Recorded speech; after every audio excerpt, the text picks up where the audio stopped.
Good evening, this is the Oscar expert here with Brother Bro. It's time to review The Harder They Fall. This is a new Western directed by James Samuel, and the movie is a blast. If you miss Westerns, if you want like a good old gun-slinging fun time, this movie absolutely delivers on that. The characters in this film were based on real people living in the West at the time, and in fact there were black cowboys. We just have never really seen films centered around them. James Samuel clearly has a love for the Western genre, and he has fun with it in all the ways that you might expect, but he wants to have his own spin on it. Like, I think through the production design, the costumes, the way the characters spoke to each other, especially like the music and the soundtrack, he gives a different flavor to that Hollywood depiction of the West. And it feels like this is the kind of film that he wanted to make for him, like just stuff that gets him excited. His vision was very precise, and it felt like he was in control of all these elements.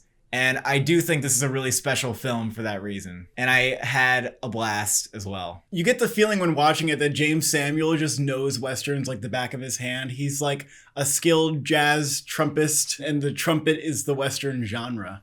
And he knows it well. And he's not always trying to reinvent the wheel here. A lot of it is just a self-aware, fun Western that acts as an homage to the genre. But he also keeps things just unpredictable enough, and I think there's enough style in his dialogue that it didn't feel like something I'd seen before. I thought this film was very well shot. I think every shot in this film looks pretty gorgeous. The cinematography throughout was very dynamic. I remember like especially loving during the train scene, the split screen sequence. That made me forget I was even watching split screen because it worked so well and I was so into that moment. I also love the lighting and colors. A lot of neo-westerns tend to be very shadowy, and I love that this version of the West was very vibrant. I like that the production design took an opportunity to reinvent the West the way that James Samuel wanted to see it. I also really love the train, and I don't really know a sophisticated way to say that, but I also really love the costume design. A lot of these characters had really cool looks. There were good top hats, good jackets. So it was a really well put together movie. It sounds great, and the soundtrack was really fun. Yeah, I would definitely love to listen to this soundtrack again. It blends soundtrack and score to the point where I don't even know how to distinguish like which one's which. I love how musical this was in general. The cast is the most fun part of this movie. James Samuel has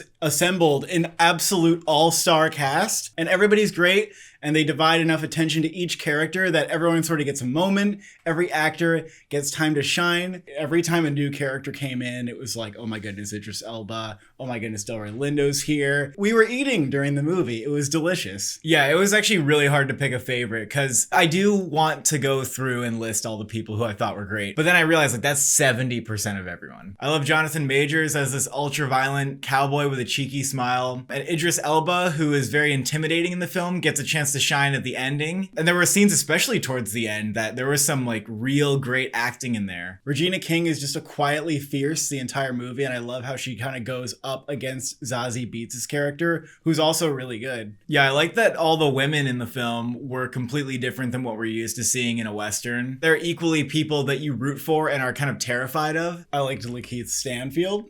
Sure. I liked R.J. Seiler. You can just go through the list if you want. I really loved Danielle Deadwyler in this film, and I haven't seen her in anything before, but it makes me really excited to see what she'll do next. Yeah, she's a star in this one. And Delroy Lindo. Yeah. I actually wanted a little bit more of Delroy Lindo. Yeah, but he's great every second. Sure. Everybody's great every second. And yeah, Jonathan Majors, I think, was the number one standout for me, but he's also the main character, so we get the most out of him. And it's actually interesting because the movie shows you a different side of that character towards the end in a way I didn't expect them to do. And you sort of question their motivations. In some ways, that moment kind of came out of nowhere, where the movie is just like kind of really fun before, and then it's like, oh, you're actually like kind of going for something right at the end. But I did appreciate that they went there. Overall with the story, I don't know how invested I was. I'll admit that I fell behind a little bit in some of the plot details, and I was mostly like on the ride for the style and for the action, which for me has to be like pretty special or stand out to make me really like a film like this. And it all did. I was just very wrapped up in how this thing was assembled and directed. It's just a blast of fun. This is in a way kind of a crowd pleaser unless you really hate seeing people die. People love that shit though. I mean, they love when Tarantino does it. The dialogue in this movie is a little bit Tarantino, but I did like how clever it was. Every time someone everyone says something like they're going to be snarky about it. Every line in this movie. I really love the dialogue in it. Yeah. I don't know what it would be without it. I would give this movie a very broad recommendation. Like anybody who likes actions or westerns or fun movies in general,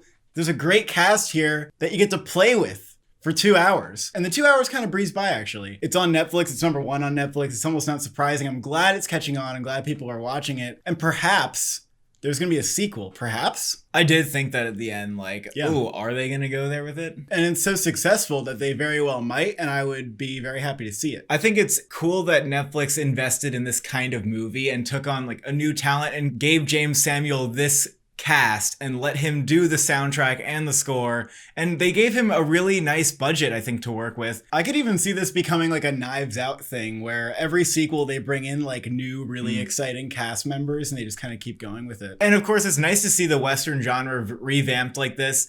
And we're telling stories about people who existed in the West who weren't just white men. And so the Western should become this genre that everybody can relate to, because why the fuck shouldn't it be, and why not? Could the movie get Oscar nominations? I think its best shot is probably in the song category. The song that they will probably be campaigning is Guns Go Bang, which plays over the opening credits sequence.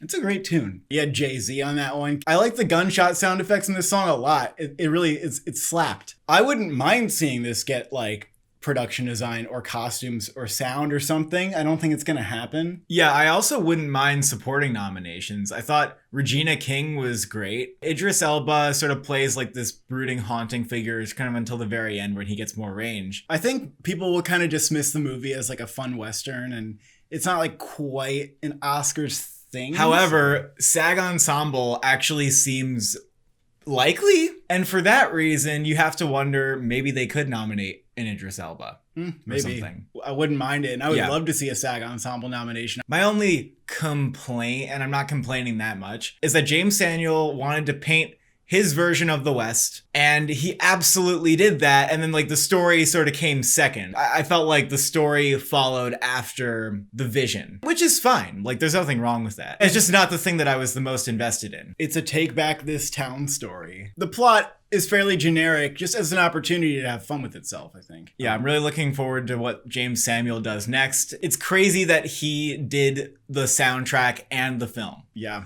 Like, so he's just very talented in many different ways. I would give this solid 8 out of 10. I had a really good time with this one. I don't even have too many complaints with it. I'm just going to give it like a very solid 8 out of 10. Thank you for watching. Thank you for subscribing. Is this town big enough for you?